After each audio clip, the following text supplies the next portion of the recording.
There we go. We're now live. Welcome, everybody, and welcome to James. How are you, mate? Yeah, I'm good. Thank you so much, Nick. I know I said to you when you come on my live, it was a real pinnacle and a pleasure to be on your channel because I think when I started YouTube, like all of us, well, most of us, we start because of Nick and Andrea's video and teaching us how to resell and the goods, the bads, the uglies. And I always said from the start to Leanne, the wife, I said, one day I'll be on Nick's channel. One day I'll make it on Nick's channel. So I'm delighted to be here. And actually, it's quite nice for the shoe to be on the other foot on a Tuesday because normally I do my live on a Tuesday and I Yep. ask people questions. So it's quite nice to be able to sit back, drink my coffee, and have you quiz me. Well, here we are. The day has come, and you are very welcome. I'm going to try and get into the habit of getting back into having guests on and doing live streams. So hopefully more of these will be coming. And we thought, or I thought moving forward, rather than interview the reseller, which I've done so many of, we're Yeah. going to pick a topic and discuss that, chat with the side chat, see what people's opinions are. And because of what you're going through currently, and I'm really interested in your thoughts on niche versus generalist. I've got some experience of doing both, trying and failing sometimes. And so, yeah, it'd be very interesting to see what you have to say. So before we get into that, I'll say a few hellos. We are live. So if you're watching live, please pop in the side chat. You can pose questions if you want. We'll try and get onto those or give us your opinions. So a couple of hellos before we kick off. Richard is in. Good to see you, mate. Lucy's car boot sale loot. There's Damien. Excuse me. I have just wolfed my dinner down, so if I it might repeat on me a bit. We've got RS. There's the lovely Ali. So a few more. Jason is in. AA. Good to see you. Disney World lover. You'd get on well with my wife. Okay, right. I'll leave it there. Yeah, well, Ali's just touched on it there. Looking forward to hearing this discussion. I think it's interesting how different people have different ways of thinking and working. Exactly. And it's all about finding what works for you. And I think that's maybe where you are. So for a bit of context, you want to let people know what's going on in your world with regarding to what you sell? Yeah. So I think, like most people, I started as the everything seller. And when we say everything seller, it's weird because we don't sell everything. I'm not selling boats and plane parts, whatever you want to do, but you kind of go to the car boot and you look at items and you say, I think I can sell this for more money than what I'm paying for it. And I've been doing that for just over 2 years, about two years and 4 or 5 months as a full-time reseller. And the back end of last year, I kind of to start to get a bit fed up when it comes to, especially the packing process of items. So I used to sell the old VCRs, DVD players, and used to have to spend ages testing them. And then when they sell, you had to think, oh, I've got to find the box. I've got to find the bubble wrap. I've got to make sure this gets there safe. It might break in the post. Then it gets to the other end and people say, oh, it's not working. And you become kind of that tech support person. And funnily enough, because I'm still doing the everything side, I had that this weekend where I had to basically educate someone where to buy a battery for a camera. And one quick Google search found the answer, but you become that tech support. And yeah, so long story short, the start of this year, I kind of thought a bit more about niching down into one particular category, which kind of was going to allow my brain to focus and zone in on one thing. So one photo process, one shipping process, and one process when it comes to buying, and trying to find more of that repeat customer, and also when I go out sourcing, have a bit more of a clear direction. And I had a few categories in mind, and clothes was not one of the categories, surprisingly. It was Nerf guns because I've picked up many Nerf gun bundles. If anyone's ever seen my YouTube videos, I've picked up loads of Nerf guns in there, including some huge bundles. And books was another category because, again, as the thumbnail, I brought 4,000 books and resold books, and they sold really well. And then I come to the realization that some of the people I'm talking to on a daily basis and surrounding myself with are doing really well selling clothing. Mm-hmm. And they said to me, I asked them the question, what is it about clothing you enjoy? And they said, honestly, we don't love clothing. We're not passionate about clothing. What we enjoy about clothing is it doesn't break in the post, first of all. It's easy to store and it's easy to list. And two of them I completely agree with. And then it comes to the listing part. And I used to always think clothing was difficult to list because of the measurements and because of the photo setup. And the response back was, it's because you're not set up to do clothing. And then it kind of clicked to me. It clicked to say, actually, no, I'm not set up to do clothing. But if I was set up to do clothing, would it be as easy as everything else? And yeah, I think it's been about 9 weeks now since I've made a decision to add clothing into the store. And I can hand on heart say, for me, listing of doing the photography for clothing is much easier than doing everything else. And I never thought I would say that. But my transition, Nick, is a slow transition because we've still got a mortgage, we've still got 2 cats, and we need to pay the bills. I can't suddenly just say my everything store, just liquidate it and sell it all at a car boot and get rid of it and just do clothing. Yeah. Mainly because I don't know enough at the moment about clothing. I don't know enough about brands and where to get clothing from. I haven't got any clothing connections. And part of the other reason I haven't gone straight into clothing is because I have got a really good connection who I go and see every 2 weeks. And I'm getting some amazing everything stuff. We're talking about 90s and early 2000 items which are sealed, you know, so it's hard for me to step away at this point. But if I didn't have that connection, I probably would have gone 100% clothing as of now. I think it'll probably work to your favor anyway, because whilst you're learning and whilst you're finding your feet with that, you've still got the other stuff to fall back on anyway. It's really interesting actually listening to you and your opinions on clothing going into it, because Andrea and I were clothing specialists. We used to be, it was about the time we started YouTube actually. We were renting space, renting a little warehouse, an office space, and we were doing clothing in a big scale. And I just couldn't stick to it. I've written down some notes here. One of the things that I find difficult with niching, because I've done several different niches over the years, is sticking to that, because I find it so hard to leave money on the table when I see other stuff. And when we were both doing clothing full time, after taking on this unit, within weeks, I was going to the boot sale and coming back with media and electronics and toys and vintage toys, video games. Because it's like, well, why would I leave this behind? You know what I mean? Yeah. We were also buying lots and lots of clothing and doing very well with that. But I found I didn't enjoy it. And I really struggled to focus on that one thing. So I pretty much gave up. And then Andrea was doing clothing. I was doing everything else. And that's how it remained for a long time until Andrea recently ditched clothing pretty much completely. Yeah. Apart from a bit of vintage. So it is interesting. And I think sometimes it comes down to the personality of the person. I think that's a lot to do with it. And being passionate about what you're doing.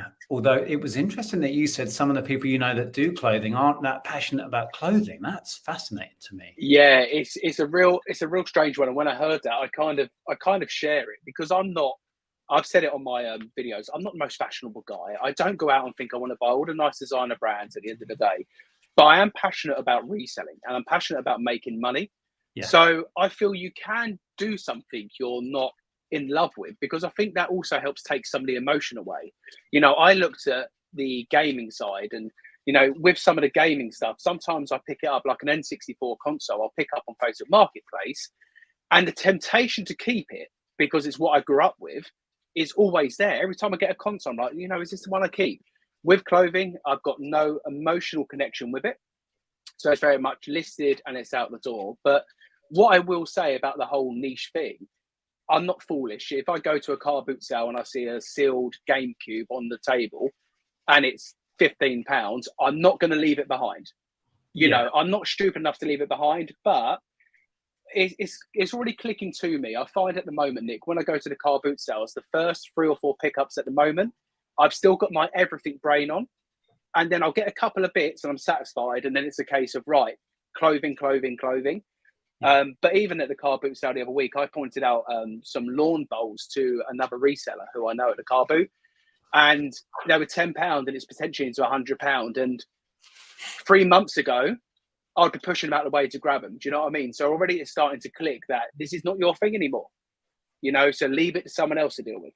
That's where I struggle, because my brain wouldn't let me leave that behind. I would be going for it anyway. So I think it's interesting. Obviously, like you said, if you see something, a real banger of an item there, you're not going to just leave 100 quid profit on the table or whatever it might be. So do you think long term your store will be 90% clothing and then a little bit of a few gems in there? Yeah, I think the kind of idea I had, it's going to be sort of 90 to 95% clothing and 5% the everything.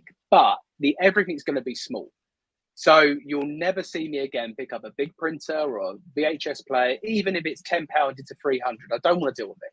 But if it's a small camera, you know, let's talk about the Mew. Everyone knows about the Mew cameras. If I see that on the desk, I'm not going to say to the other reseller down the car boot, oh, mate, £1 Mew there, you grab that. You know, It's going to be easy to post items. It's going to be stuff I can put into a poly mailer or the small eBay boxes.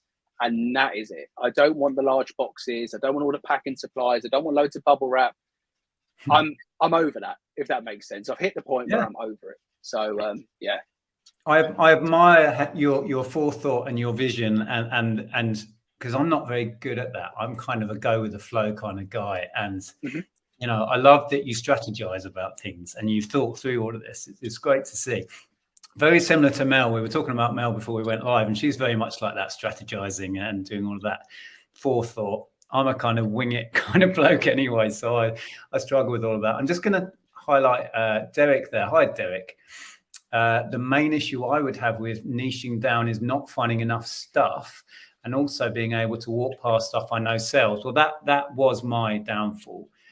Interestingly, I think I put down here that choosing a niche has got to be a big part of this. That's correct, because for you, like you said, with clothing, it is everywhere. Every charity shop, every boot sale, every yard sale, there's going to be some element of clothing. So you're never going to struggle for stock. You may struggle for quality stock potentially, depending on the area and stuff like that. But I guess I can see why clothing, and it worked for us. We were swimming in stock when we did nothing but clothing. But if you specialize in, you mentioned Nerf guns before. You see, I don't think you could support yourself on a niche like that. There's not enough out there. It was kind of the reason why I didn't go ahead with Nerf guns, because of that reason. You know, with clothing, I always speak about the car boot sale as well, because it's a great source to all of us resellers. We know the car boot sales are the most enjoyable thing to do when it comes to sourcing, and you're probably going to get the best bang for your buck at the car boot sale. But part of the reason, again, why I'm slowly making the change to niche down is because you need to, I feel as a full-time reseller, I need to make contacts. I need either a rag house or a clothing supplier where I can maybe go to once a week and do my whole week's worth of sourcing in one go. And then the rest of the week is all about listing the items up. Because if we just rely on the car boot sales, it's impossible, especially at the moment. I mean, this weekend was kind of a write-off, and the next 2 weeks doesn't look great weather-wise. So if I was just relying on car boots, I wouldn't have a business. So I'm thinking outside the box. Part of the thing I've done is a leaflet around my local area. So I paid to have a leaflet delivered around the area. And this is not for clothing. This is when I was doing everything. And off the back of that, I've made some really good contacts as well. So I'm always thinking, what else can I be doing? Instead of just waiting for that 6 o'clock alarm on a Saturday morning and make sure I'm first in the queue at the car boot. Yeah, that's fascinating. When we did clothing as a specialist, we leaflet dropped our entire town. We did it ourselves as well. And we were buying direct from the public. And we had more than we could deal with from doing that. I was just going to highlight this. Once Love Treasures High is building some Legos, so may be distracted. And I wanted to touch on the fact that I niched down, super niche into Lego, and I was doing nothing but Lego for about a year or so.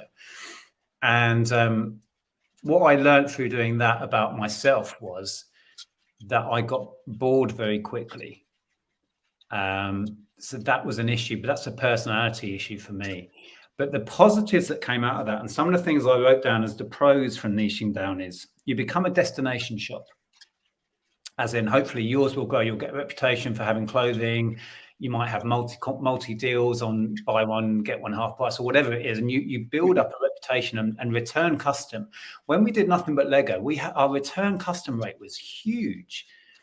And also because people would go around the store, and if you buy one thing, everything else is free shipping beyond that. We had all these little kind of reasons for people to shop with us. So that was a real plus. Also, I rapidly became an expert. And that's a real selling point. You become very good at what you do, but you've become very quick at what you do.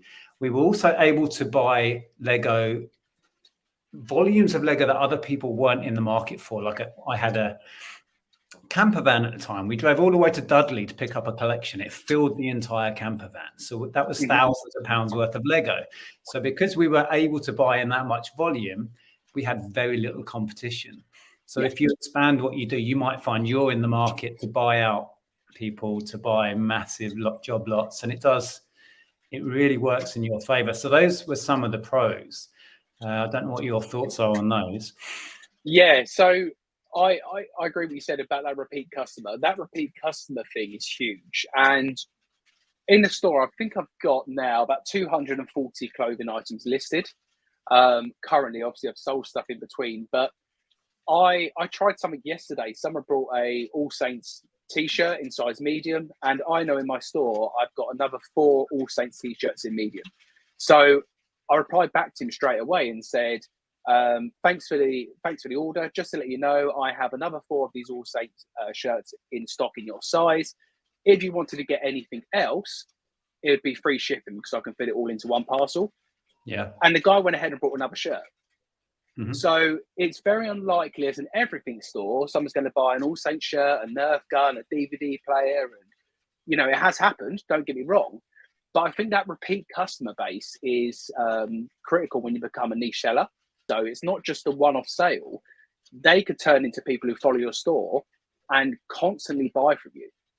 So for me, that's a real positive. But I do see the point about the boredom side, because that's the bit what worries me the most. Am I going to get bored with doing the same thing? And I think if I was starting out today as a reseller, I'm glad I didn't niche, because I think you've got to kind of learn the ropes. You've got to kind of learn the parts you enjoy and learn the parts you don't. But anytime I'm standing up, doing all my photos of clothing and bringing them back here and doing the same kind of thing, I always think about the moment I feel bored. I always think about, would you want to pack a DVD player? And I'm back to clothing. So I kind of took that away quite quickly in that sense. Yeah, it is fascinating. And I think I always say this, it's not about we're telling people what to do, we're just sharing experiences, right? And people need to work this out for themselves. Yeah. And there were elements of doing the Lego that I absolutely loved, but I couldn't stop myself buying all the other stuff. So I did. So I gave up stopping to try and do that, and then I still do Lego now, but I don't do it anywhere near in the scale I used to, because it needs a setup, it needs a system, it needs a very accurate system, because we were doing part number, breaking it right down to the part numbers. So like you were saying, you have to create systems, like with photography and measurements and stuff. You'll need a very regimented system, I would imagine, to crack through it and get the numbers on, because I don't know if you found yet, but is it already a numbers game with you, where you need X amount coming in and going out to make sense? Or so my eBay store as a whole now is just over 1,000 items, and I'm hoping by the end of this year I've got at least 1,000 items of clothing in the store before I hit the point then of saying, right, now it's time to, in a way, liquidate the everything side. So I've given myself until the end of this year, but as I said, if we didn't have this contact, I think I would have moved a bit quicker. So if anyone's looking for any good deals, visit my store at the end of the year, because most things are going to be on 50%. I just want them gone. So these non-clothing sellers are going to get some bargains. But yeah, I think for me, I needed to make the move slowly to also make sure I was making the right move. I was just reading through the chat there. Let's have a look. I don't really mess with clothing. Maybe I should start. It's definitely worth looking at. It is possibly the easiest thing to source. I never used to pick up any clothing. And I mean, when I say any, I'm talking zero clothing, because I used to hate it, and you used to hate the thought of it. But yeah, it's everywhere. 50 Georgie, I have to admit about 30% of my stock is clothing. Toys are interesting because it's a niche, but it has an incredible amount of variety. Absolutely. Lee, I think by niching down, I have found more opportunity. I'm focused on making the right contacts, similar to what you were saying there. Yeah, I speak to Lee quite a bit. Lee's actually trying to get me to wholesale all this cool toys I'm getting from my contact to him, but I've told him there's too much money in it, Lee. So leave me alone until the end of the year. But no, Lee's been really helpful when it's come to some of this toys. Yeah. Because he's got great knowledge. But again, he's an expert when it comes to that category, you know. And another thing, just thinking about going back to when I did Lego in a big way, we were doing it by part number, obviously, and doing the interesting, more valuable stuff. But then the general Lego that wasn't worth doing that, we were doing by the kilo. And we were selling so much, we were ranking right at the top for that and selling some days 10, 20 kilos of Lego a day. And because we were specialists and we were pumping those sales out, you get ranking for stuff. Yeah. And it kind of snowballs then. Then more people find your store, more people buy from you, and you get more repeat customer. And I could have very easily earned a living selling Lego and still be doing it now. But it was no good for my mental health. So I went back to enjoying what I was doing and being more chilled out about things. And but yeah, that's an interesting point. If you've got stuff that you can repeat sell, which with clothing is tricky, I guess, you can rapidly build up really good rank on that. Which works. But it's also eBay's pushing the right kind of traffic and customer to you as well. I think as an everything seller, eBay doesn't kind of know where to push customers to me. Where I think when I go full clothing, eBay's going to push the right kind of audience to me, especially when it comes to things like newsletters and stuff. You know, I want to be sending out newsletters and coupons to customers around clothing compared to everything. And also, whilst you've got someone in your store, and we used to do this with the Lego, you can throw offers at them, buy two, get one free, all of this stuff, and people will then browse your store, and then if you start sending coupons out, they'll come back, and that I think is one of the biggest positives, is that you become a destination, exactly as we were saying before, and there's many different ways of marketing that, and eBay is so much better for that now with the whole coupons and repeat buyer. They really push that because they're not daft. They know it generates custom. Right, let's see what other chat we've got. Somebody else there that finds clothing boring. That was me. I just struggled with it. I don't know what it is. It's not. I think it's more that I find all the other stuff more interesting rather than being negative about clothing per se. And I completely agree. I don't find clothing exciting. Don't get me wrong. I don't wake up and feel like, oh, yes, I can't wait to list these 20 tops I've got. Yeah. Once loved treasures. When I first started, I had the idea of just selling retro and vintage toys, but quickly realized I would struggle to find regular stock. Boot sales are few and far between. Yeah, exactly. Yeah, if you are going to niche, you do need to work out how you're going to get enough stock to just do that, whatever it is, because that is going to be an issue.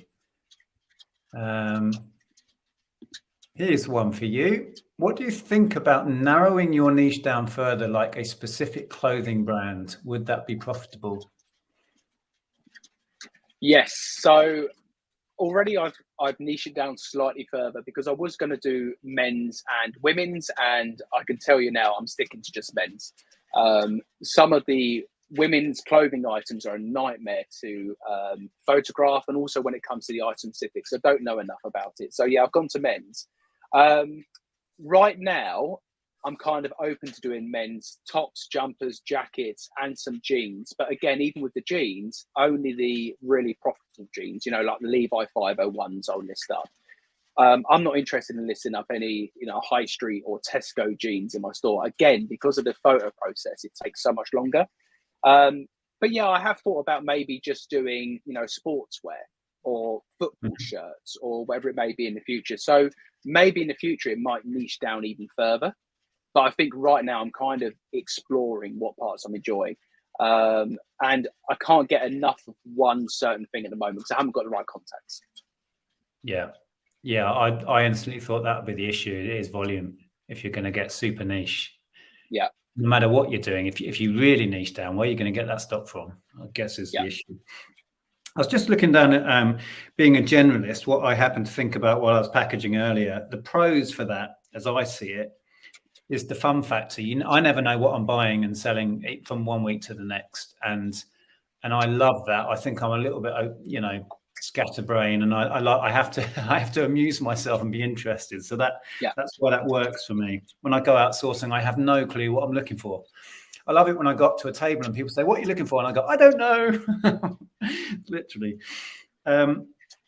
Easy to find stock as a generalist, I think, is the main plus. And people in the chat have been saying that. Just stands to reason. And it constantly expands your knowledge when you don't know what you're looking for, because you're constantly experimenting, and that keeps it fresh. I mean, I've been doing this 20 years, so keeping it fresh is actually a big deal for me. Yeah, So no, I get that. That's a positive.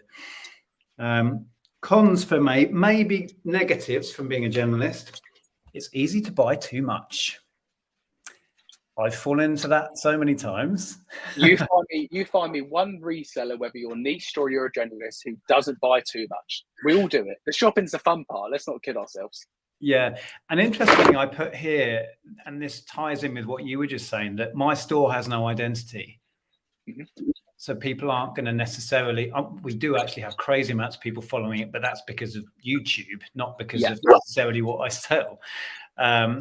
And less repeat custom, which actually we get a lot of, but that's because of YouTube, not what we sell.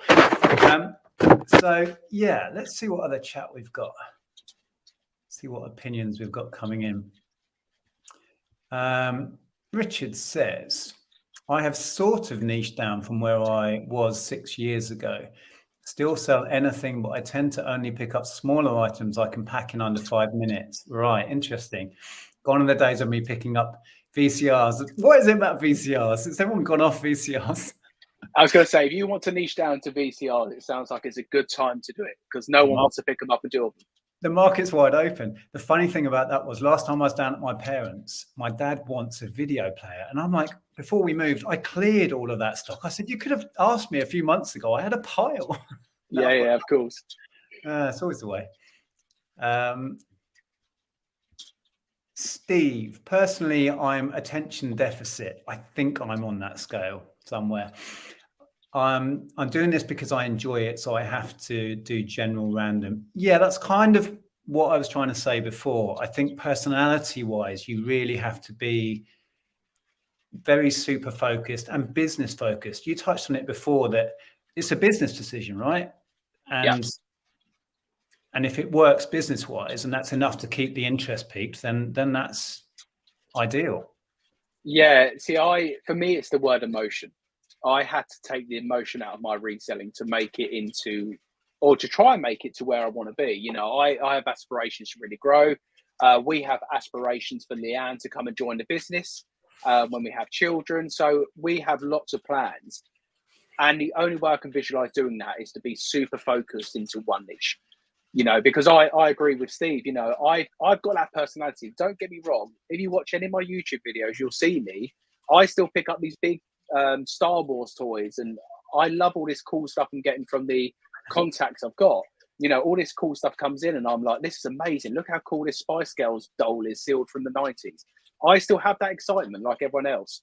But for me, moving forward as a business, if I want to make it to where I want to take it, I need to be super focused. But yeah, I am going to miss that side. You know, this is not me saying I'm not going to miss it, because I am. I think you'll do a little, well, that 5-10% that we talked about before, I think you'll carry on with that, and you'll be half looking at the corner of your eye for those sealed 90s toys or whatever it is. Yeah. There's going to be that slight thing. And actually, some of the comments, when I first talked about niching down, I said it's going to be a slow process. I remember my next car boot sale video I put out, I was still picking up lots of everything, and then people walking past me saying, "Oh, you said you're niching down. Your trolley's full of anything but clothes." And I was like, yeah, you're right, because I'm not ready yet. I'm still not ready. But yeah, I think you're right. I think there will always be that temptation for me to pick up that odd, exciting item, because I think who doesn't want to do that? But yeah, I think I just need to remain super focused. Exactly. Quick question I can answer. When you were selling Lego, was it just eBay, or did you do Bricklink and Brickowl? We never made that transition into the other sites. We built up a huge eBay store. And that was so busy and working so well, we kind of never had the time or energy to transition into the others anyway. So we just did eBay. And then And then I kind of, it all fell apart and I'd had enough. And I just wanted to be a generalist again. Okay, let's see what else we've got. Damien's got a question for you. Can you talk about the laundry aspect? Are you having to wash, iron, steam a lot? Does it take up much time, resource? Yeah, so that was my biggest fear when it comes to clothing, because I'm thinking the amount of time it takes to iron things, the amount of time it takes to wash things. Most things I'm buying at the moment are in really good, clean condition. And even at the car boot sale, I couldn't believe it the other day. The woman said to me she had washed and ironed every item of clothing before she brought it to the car boot sale. So most people, I think, are quite proud when they take stuff to the car boot. So I've had to wash some items, and I just chuck them in with the daily wash, and I just hang them out and wait for them to dry before I list. But hand on heart, I've not ironed one item of clothing yet. I've not had to iron one item of clothing. And I think in the future, my main aim in the future is to find a rag house, a source of clothing. And I think if I do find that, I'm going to have to then start ironing clothing, because at these rag houses, you're not talking about stuff you find at the car boot nicely folded. These things have been bundled in and they're really creased. But I think when I hit that point, I'm probably going to outsource the ironing. If my cost of goods are cheap enough, I'm going to outsource the ironing, because there's lots of people around the area. I see adverts all the time to, we'll pick up one IKEA bag of clothing and we'll iron it all for £20. And I'd rather outsource it than spend my time leaning over an iron. You're not going to see me do that, Damon, I'm afraid. So if you're expecting that content to come out, you're not going to see it. I think you're right. I think you'd have to. You wouldn't be doing anything but ironing it if you went that route. So yeah, I think that's wise, and be interesting to see how that works out if you get to that scale. That would be really fascinating. Thanks for the question, Damien. What's this? Tetas UK. My nephew has made a large business in unused,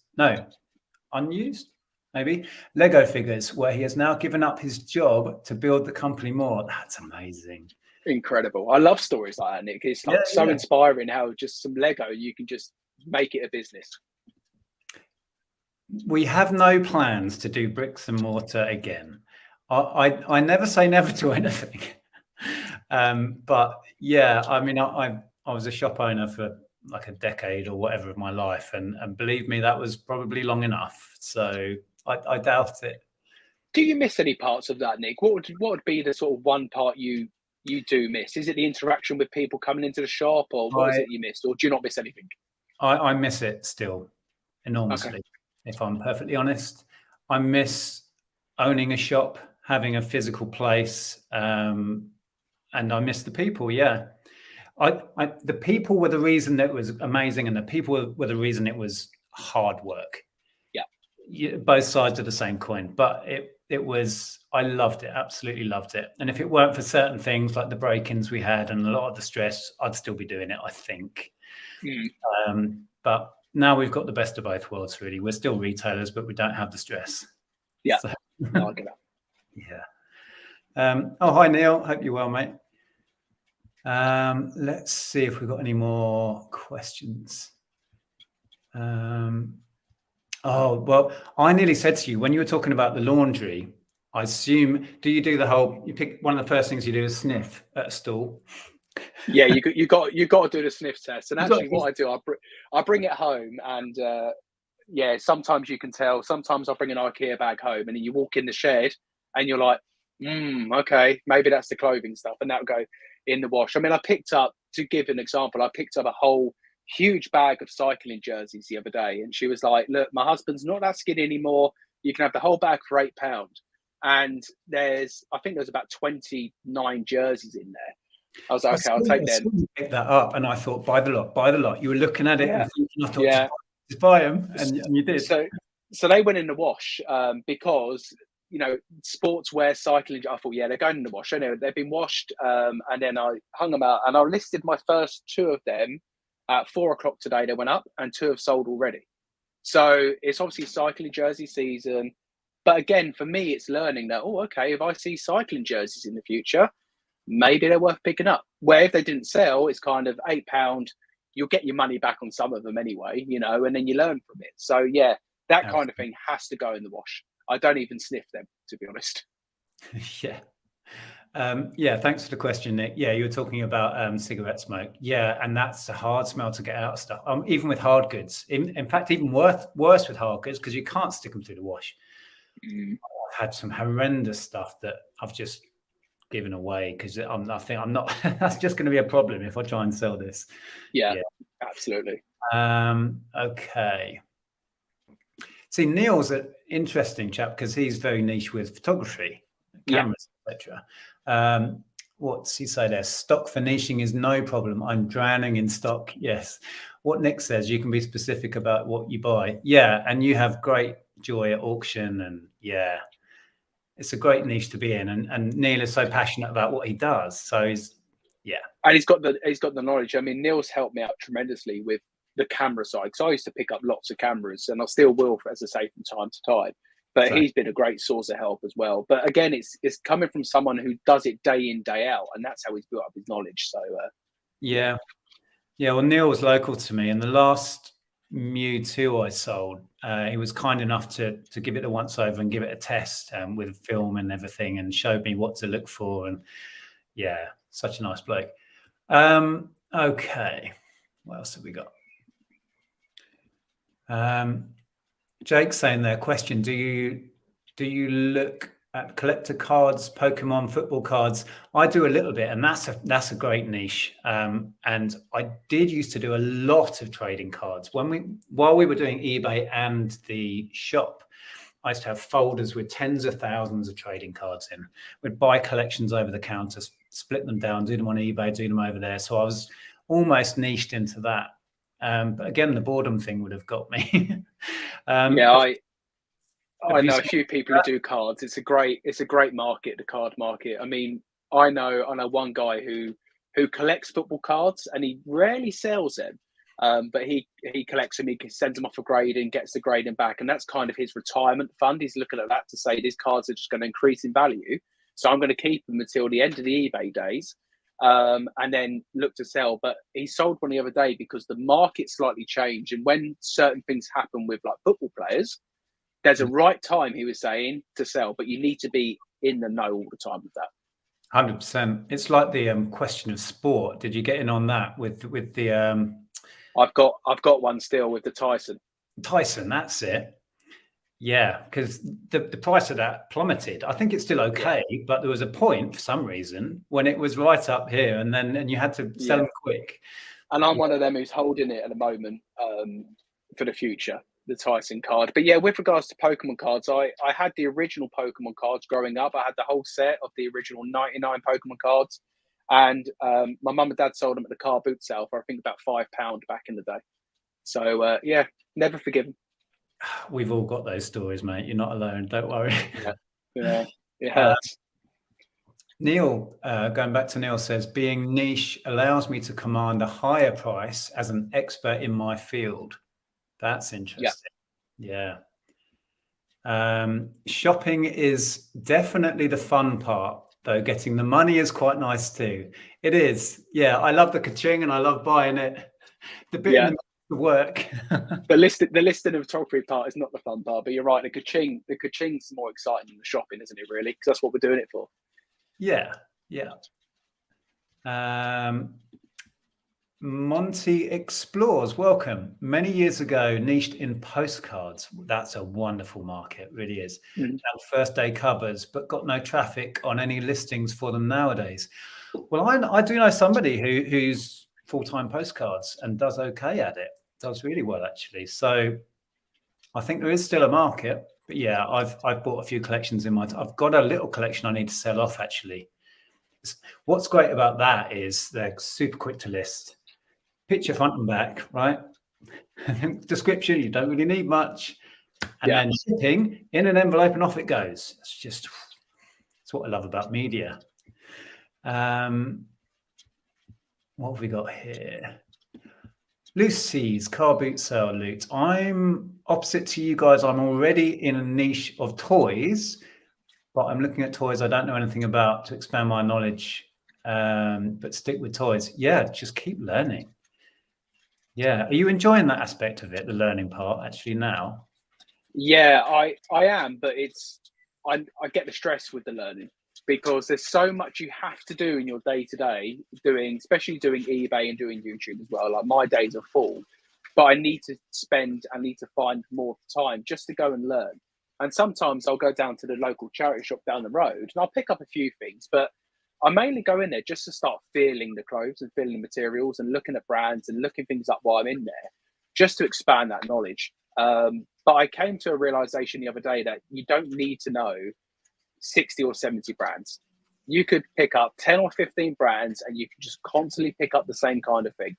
You know, like Nike dry fit tops, for instance. If I see them at a car boot for £1, I know they're roughly going to sell anywhere between £13 and £20, depending on what it is. So I now know any dry fit tops I see, I grab them. Where I think you can kind of overanalyze it and do so much research where you don't get anything done. So I'm a bit of the in-between side. But yeah, I think with the toys thing, I think that's it. I think when I started, I binged so many other resellers' YouTube footage, like including yourself, Nick, and other people as well, to see what they were picking up at the car boot sale and to hear them talking about it. But just be careful with the old videos because the pricing would have changed. You know, don't watch any lockdown videos of Nintendo Wiis because you're not getting £100 for a Wii these days. Well, exactly. Lockdown showed us how crazy the market is. When suddenly, like you say, Nintendo Wiis and puzzles and board games went like this. We sold out of all of our video games and board games within a week of lockdown. And I was like, I can't get any more. So frustrating. I was going to say, I had something interesting to say then. I can't remember what it is or was. Oh, well, might come back to me. This stream has become the dissing VCR stream.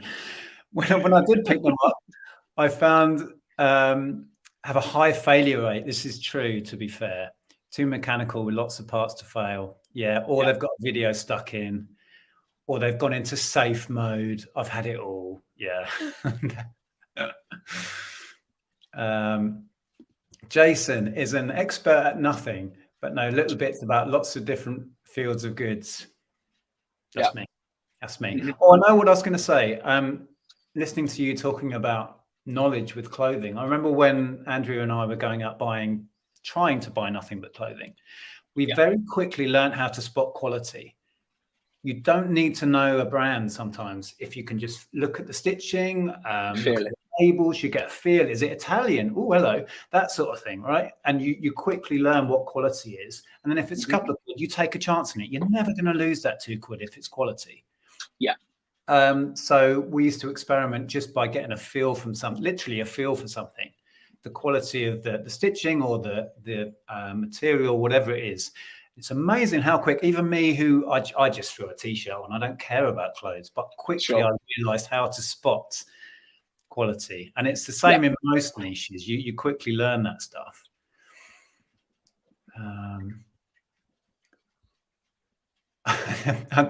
Derek's waging in on the VCR. I usually have a 50% success rate with VCRs, but I buy so many cheap overall, it's worth it. Yeah. As a rule of thumb, don't pay much for electronics because the fail rate can be high. You mentioned buying a massive printer. I've got a massive printer at the moment, which I bought for, what was it? I actually paid 20 on it because they go for about 80, but I haven't even tested it yet. Yeah.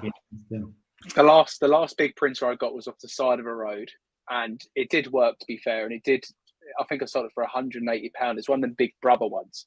But even then, £180, the sale comes through, the ka-ching happens, and then you're thinking, that's amazing. Oh, now I've got to find a box. Now I've got to wrap it and make sure it gets there safe. And then you're panicking the whole journey about whether it's arrived. But there is still good money. I know we're all saying about VCRs tonight, but there is still some really good money in some of the VCRs, and especially the DVD recorders to VHS recorders. Some of them go for stupid money. So, yeah, I don't want people to be put off thinking they're not worth grabbing, and a lot of people are avoiding them. So, absolutely. And I've made videos in the past about the joys of doing the big bulky stuff, the joys of doing the awkward pain in the arse stuff, because the market is wide open because not many people are touching it. So I don't really mind all of that. I kind of see packaging big things as a bit of a challenge, and especially if it's £100 plus, it's like, well, you know, that's a decent sale, and I'm now going to enjoy shipping it off to its new owner. There is that little bit of a wobble about, is it going to get there in one piece? And actually, once I shipped an amp, which was built like a brick house, and they managed the couriers. This was Hermes, when they were Hermes. They broke an amp, which I was using as a footstool in my office for about 6 months. Anyway, so that was 150 quid amp. They wrecked. Yeah. One of the early, talking about sending things around, one of the early lessons I learned in reselling is do not put that fragile tape on any items, because I'm sure they look at the fragile tape and see that as an excuse to boot it even harder in the warehouse, you know. But yeah. Quick question there. How would you flip DVDs to make a profit? I see sellers selling for £1 to £2. At £1 to £2, you're not making a penny. If I end up with stuff that doesn't have any value, I can still just about make a little bit on £3. But I only sell those because I happen to have them because I bought them in a job lot or they were 10p, and it doesn't matter. The reason I do media is that the 5, 10, 15 pound stuff makes quick, easy money. The stuff I turn over for 3 or 4 quid is just because I've ended up with it, right? But yeah, if they're selling it at £1 or £2, they are literally making nothing after fees and post. So yeah, don't ask me why they're doing that. Neil's still in. I think you need to have love for the products you sell. If you don't, it will grow easy to get fed up with your niche. James, you don't seem to know what to niche in. Is it really clothes? Well, there you go. I think honestly, that's a good point from Neil, because I think I'll find out quite quickly whether the niche is actually clothes. What I can say so far, and it's early days, and I always say that to people, because a lot of people say to me, how are you finding it? How are you getting on with clothes? And so far, it's been absolutely amazing. And I'm not sure whether this will make me love clothes. I can't answer that yet. But what I will say is some of the vintage stuff I'm getting is really enjoyable. And actually, this is something I picked up at the car boot, and it's a keeper. And I never keep anything from the car boot. So who knows? But Neil might be right. I might be coming for the cameras, Neil. So stay tuned. Exactly. And it's an interesting one. Those of us who choose to put ourselves out there on YouTube, we don't really know what we're doing. We're making it up as we go along, and all plans are subject to change, right? And you're brave enough to put this out there. This is your plan. This is your goal. And, you know, we all, I think, certainly in business, as I said, I've been doing this 20 years. We've done U-turns. We've tried everything and failed at many things as well. And that's part of it. So I'm sure this will work out as you want it to, but if it doesn't, you just go, right, you take a turn and you do something else. And it's as simple as that. And I think for me, as I say, I think anyone starting, it's good to start doing everything, because I've always got that to fall back on as well. Like you say, Nick, if it gets to the point of where I hate clothing and I want to get rid of the photo setup and I can't stand it, at least I know I can still go out and still pick up all this everything stuff as well to make money. So watch this space. We'll see. Absolutely.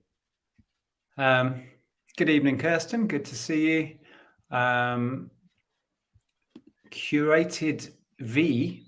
I think I'd be a niche seller if I was full-time, but as a part-timer, I don't try and focus on clothing, but I do toys, a little bit of median, and a little bit of books. Yeah, and I think I touched on it before. For me, that the main thing is it's so much easier to source and it's so much more fun to source. But yeah, perhaps it is harder to niche if you're part-time. I don't know. Good question. I think I agree. I think if I was part-time, I wouldn't niche personally. I think if you're part-time, your opportunities to make contacts is slightly harder. So I think your main source is the car boot. And I think at the car boot, there's so much different stuff. It'd be hard to niche if I was part-time. Yeah. Well, as I said, thinking back to when I was doing Lego, because I was doing it in such volume, I could go to people who are selling a lifetime's collection, and I had the money to invest in it. And I think nothing of spending thousands of pounds on just Lego. You can't do that as a part-timer, because you won't have the ability to turn that much volume over to get the investment back. So yeah, it's an interesting thought. Even if I was a nicher, I'd still pick up odd bits, as if I see something I know is easy money, I won't walk past it. Yeah, precisely.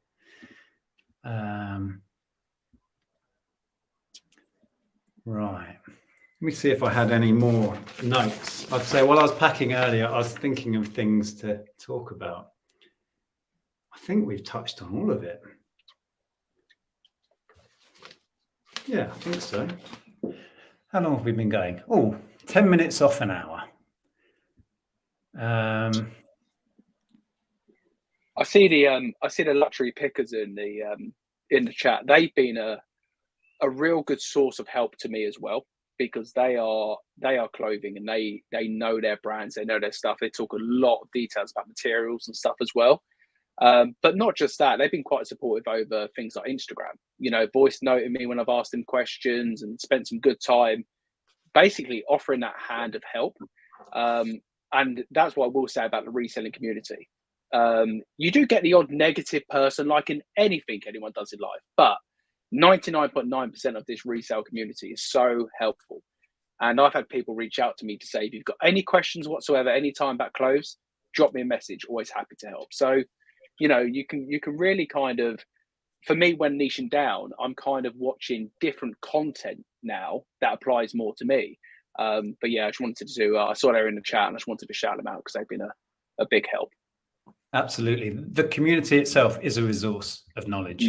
It totally is. And I've said this a lot, but I don't use that resource enough. You know, when I'm stuck with how to list something, how to describe something, what something is, I forget. I can go on Instagram and say, hello, everybody, what is this? I should use that resource more often, because, yeah, people want to help. Not everybody, like you say, but most people do actually want to help. Absolutely. Curated V again. Most of my local charity shops wash their clothes. They all smell nice, so I don't wash unless there's a stain or there's a bit of musty, like those from a jumble sale. Yeah. We ended up, when we were doing clothing, when Andrea was still doing clothing and I'd gone back to doing everything and anything, a growing repairs and stain pile, which never got dealt with because we didn't have the time. I think we ended up getting rid of it all. You have to tackle that stuff there and then, otherwise I think it becomes a mountain that you never do. Yeah, I've got a hard cut off with no projects, is what I tell myself. So if there's a clothing and it's got a slight little hole in it, I'm listening with the floor. I'm listening with the hole in it. And if it's not worth listing the hole in it, I take the loss if it's £1 or £2, and it goes in the bin. I'm not going to deal with having to stitch things up or sew things up. I'd rather make £10 less on the item and let someone else deal with that project. Otherwise, you're right. You create this to-do pile, and that to-do pile grows and grows and grows and grows, and then it ends up to the donate pile. Well, it gets to a point where you never want to start tackling it. And I've been there with electronics that have issues, right? I'll put that on the to-do later. Later never happens. You're not repairing that VCR, right? You get new shiny things through the door. Yeah. And they're more exciting. You want to deal with them. So yeah, no projects for me on that. So I learned that one as well, that either deal with it straight away or get rid of it. Correct. Otherwise you will create a pile and it will haunt you. And yeah. Oh, Zahir's in. Welcome. Good to see you. Hi, Z. What's this? I bought a massive load from auction. When I got it in the van, the cigarette smoke smell hit me. I sold it off cheap as quick as possible. Absolutely. Yeah, I've shared the story before where I bought a bag of lawn bowls. And out in the field at the boot sale, I couldn't smell a thing. We went back to the car, put it in the car, then went and did another hour wander around the boot sale. When we got back in the car, the whole car smelled of wee. Because there was like a mouse or a rat's nest in the bottom of this bag, and it was absolutely disgusting.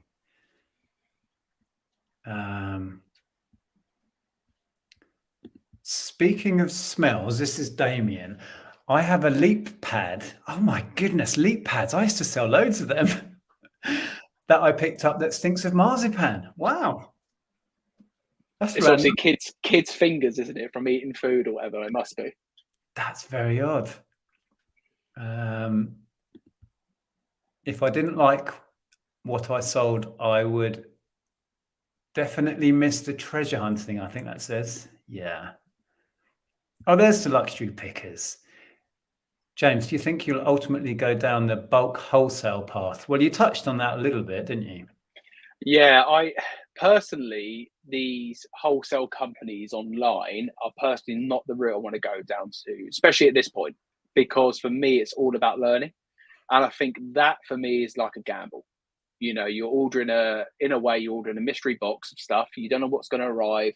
And yeah, I'd rather go and hand pick at the moment. But the contact for me is a big thing. But this is a contact. When I say contact, it's a contact where I'm going to go and hand pick the items, compared to doing the wholesale online personally at the moment. Yeah, having that control over picking your own stuff. Mm. Yeah, I can see why you'd want to go that way for sure. Right.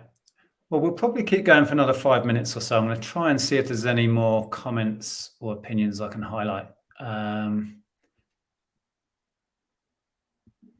VCRs again. I sold hundreds of VHS tapes. Oh, okay. During lockdown. Haven't sold any since. Yeah, it was amazing what we're selling during lockdown. Yeah, as I say, for me, it was the Wii consoles. We were picking them up on Facebook Marketplace for £20.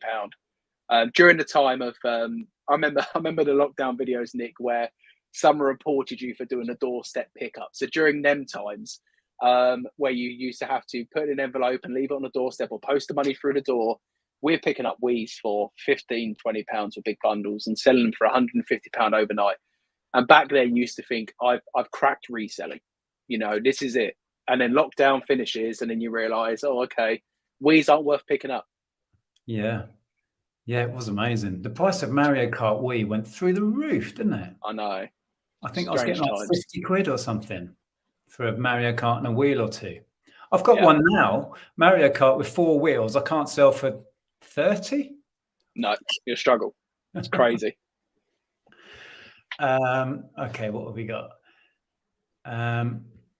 Smokey and Monty Cat Family.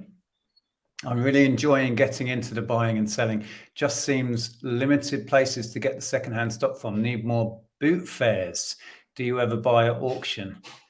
I've bought at auction. Have you done the same, James? Yeah. I used to go to an auction every Thursday, actually, especially when I was doing the everything side. You can get some really good bits from auction. The only thing I found about going to an auction live in person is such a time suck. You know, we would arrive around 3 o'clock in the afternoon, you'd view it, auction would start at 6, and then by the time you've loaded up your car, sometimes wouldn't be getting home until around 11 at night. So, but auctions are interesting. I just don't go every week now. And I think with clothing, there's not much clothing at this auction. But if you want electronics, there's so much. Yeah. It's interesting. Hi, Sean. How are you doing? Talking about photography, and photography of clothing is quite key because you've got to get the colours represented properly. And Andrea used to battle with this, and there's nothing like daylight. Do you use daylight for your? No, I don't. I don't know if I can. I've got my phone connected here.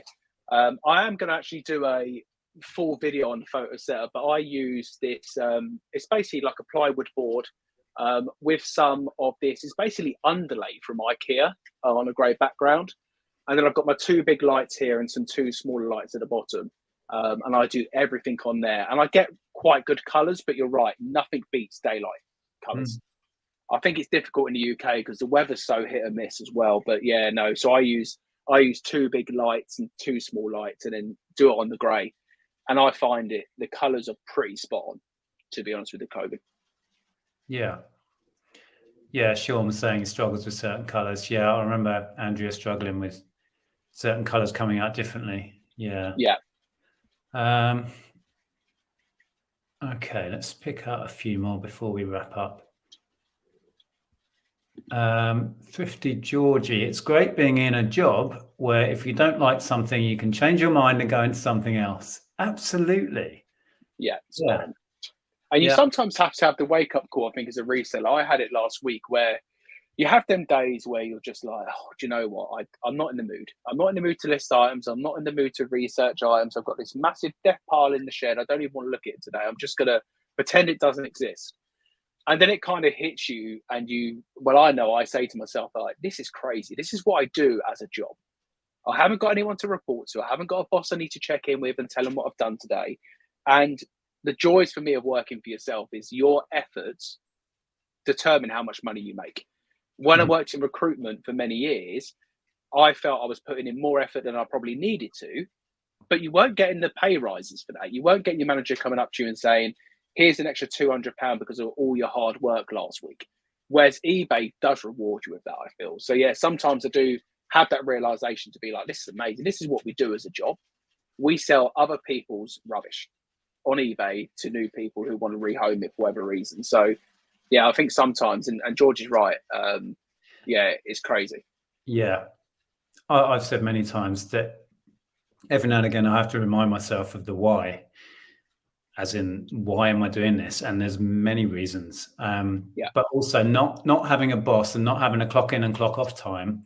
That's the big positive and the big struggle. Yeah. At the same time, because you have to tell yourself when to work and when to not work. I'm not very good at switching off once I get going. So and 20 years in, I haven't even remotely cracked that. So don't ask me how. Right? Yeah. Did I read that comment? Yes, I did. Okay. What's this one here quickly? Hi, James and Nick. Hello. This is Stevie Chappell. Love both your channels. Thank you very much. Thanks, Stevie. My money is on James becoming an everything seller again in the future. Well, who knows? Who knows? It's funny because I've had a real mixed response of exactly that. A lot of people say, no, you're going to stick to clothing. I can tell what you like. Other people have said, you've got no chance of sticking to one thing. You like the everything too much. So yeah. And honestly, right now I can say I'm going to stick to clothing, but who knows in the future? Yeah. So yeah. And do it for as long as it works for you, right? Yeah. As soon as it doesn't. Yeah. And it's not an easy thing to do, actually. Thinking back to some of the niches we've tried, you just have to go, okay, I'm accepting. I tried it. It didn't work. Yeah. I'm not enjoying this, and I'm doing this because this is what I want to do. Yeah, it's a tricky one. Right, let's touch on one more, and then we will wrap up. That's an interesting question. Okay, so that's Cozy, is it? I think. Question for both of you. When did you feel ready for full-time? Did you check your income reports over a few months to see if you had a steady income first? So how was that for you? Mine, it's a really weird one. I've always enjoyed the buying and selling aspect. And I used to sell on eBay, the personal item side. So I've always had that interest in selling on eBay. I used to go to the car boot growing up with my dad. He used to take me to the car boot and I used to enjoy buying things there. So I've always had a real passion for reselling. But because I was so invested in my recruitment career, there was no reason for me to give that up to go into reselling. And then lockdown happened and I was made redundant. And it kind of forced my way of thinking a little bit for me to kind of slow down and to reanalyze what I wanted to do longer term. And I came to the conclusion I got quite a nice redundancy package. So I had a bit of money behind me. And the decision we made, myself and the wife, was give reselling a try.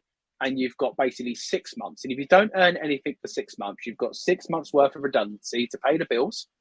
And with 13 years of recruitment experience, you can always go back into a recruitment job. Mm-hmm. So that's what I done. I went full-time reselling off the bat. And yeah, 2.5 years later, loving it. So, but the answer I would give to anyone, I speak about this a lot to other people who ask me the same question. I always say have 6 months of savings behind you, if possible. Do it part-time as long as you can, because it's really good if you can earn a salary and invest all your money back into eBay. But if you do want to go full-time into eBay, try if you can have 6 months, because what you see on YouTube, and I'm as guilty as a lot of other people, a lot of stuff you will see is the real success and the excitement part and the fun part, because you see 20-minute snippets of our lives a week. You don't see every single other thing we are doing throughout the day. And Nick, you've been there longer than me, and you can stress this probably more than I can. What you see online is the easy part, in a way.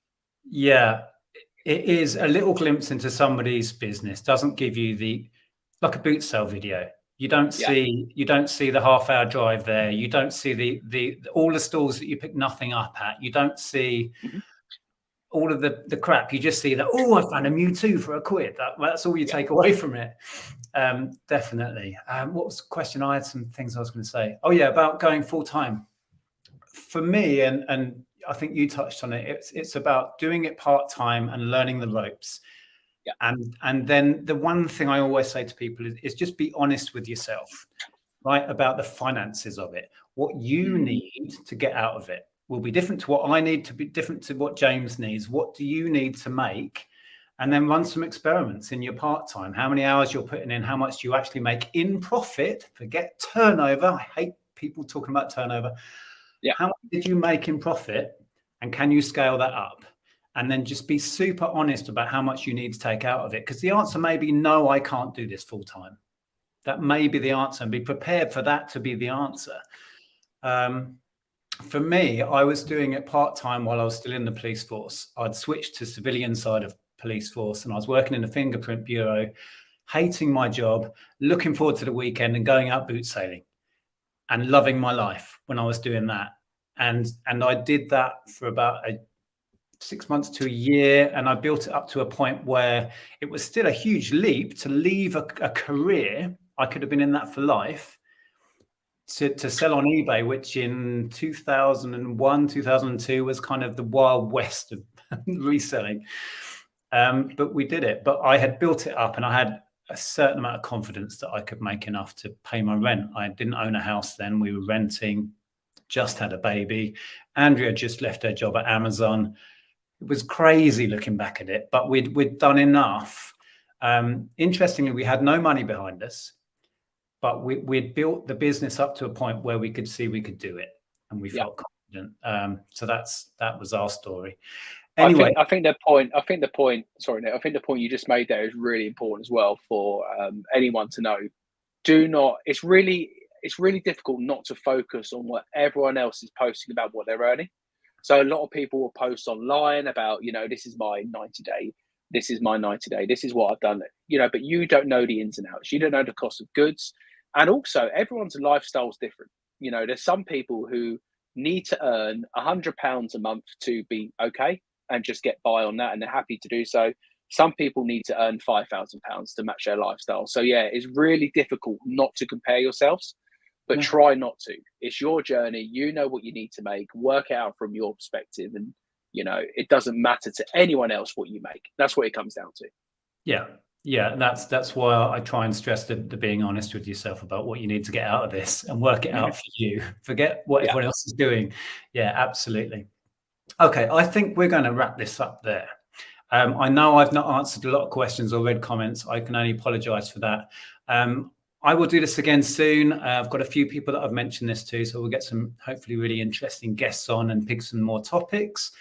It just remains for me to thank you so much, James, for taking the time out. Thank you, Nick. It's a pleasure. James has a channel. It's called BoldFinds. I'm pretty sure I've linked it already, but if you just search BoldFinds, as written down there under James's face, you'll find it anyway.